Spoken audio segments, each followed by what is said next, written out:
respect of group cash flows.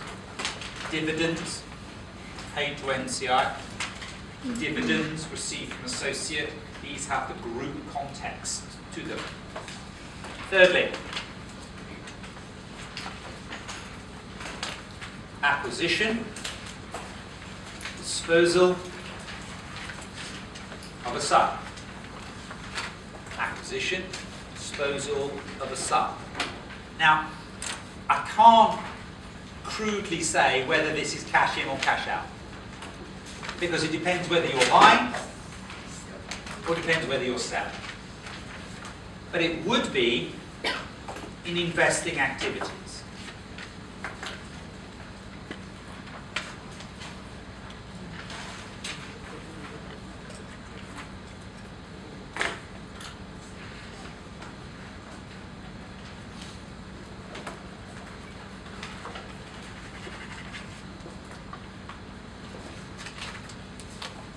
It would be in investing activities.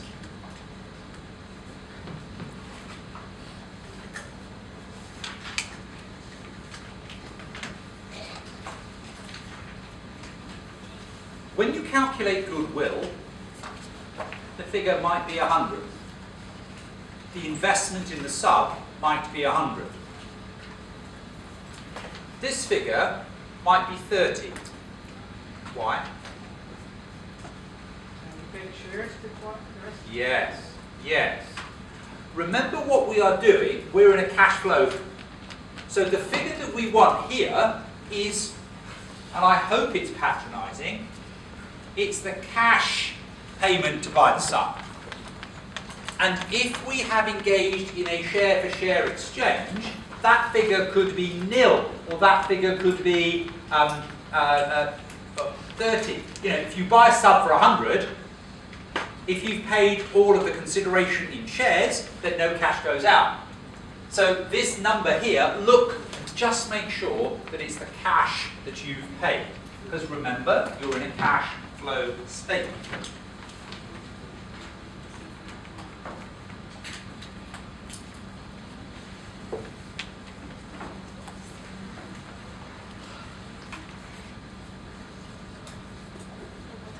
When you buy the new sub, any money that the subsidiary has is now yours, and any money the subsidiary has now flows into the group.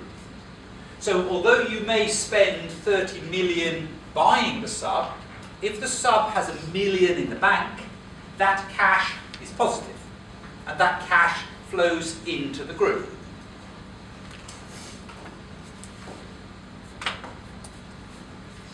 What would that represent? That would be the cash that you've taken over in the sub. How can cash be negative?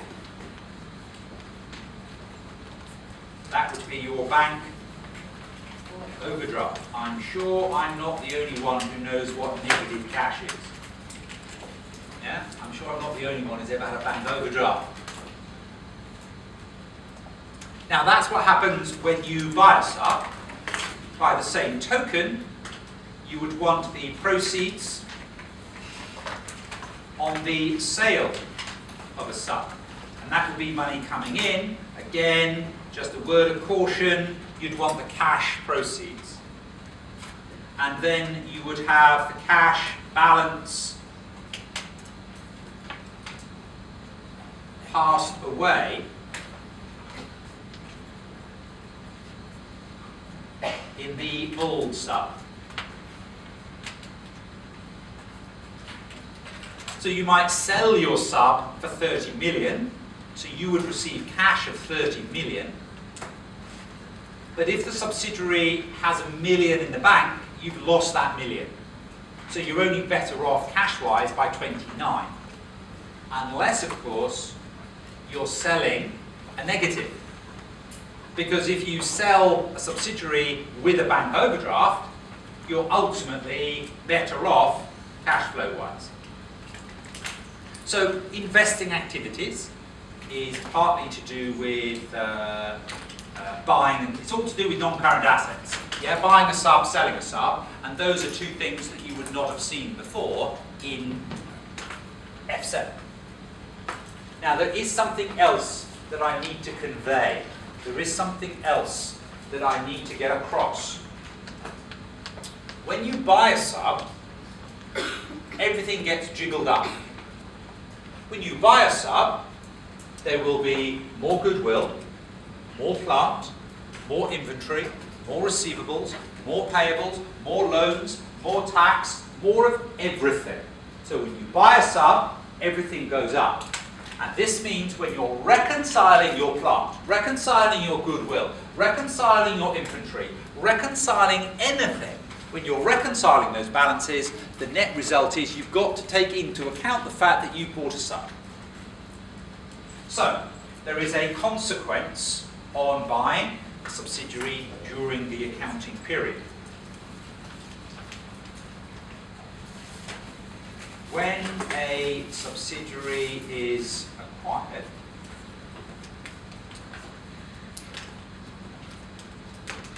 there will be more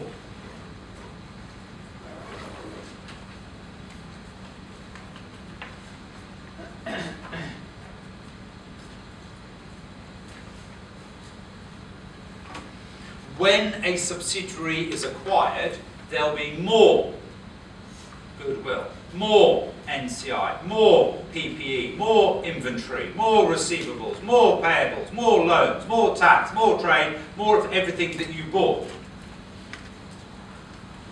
Therefore, when reconciling balances,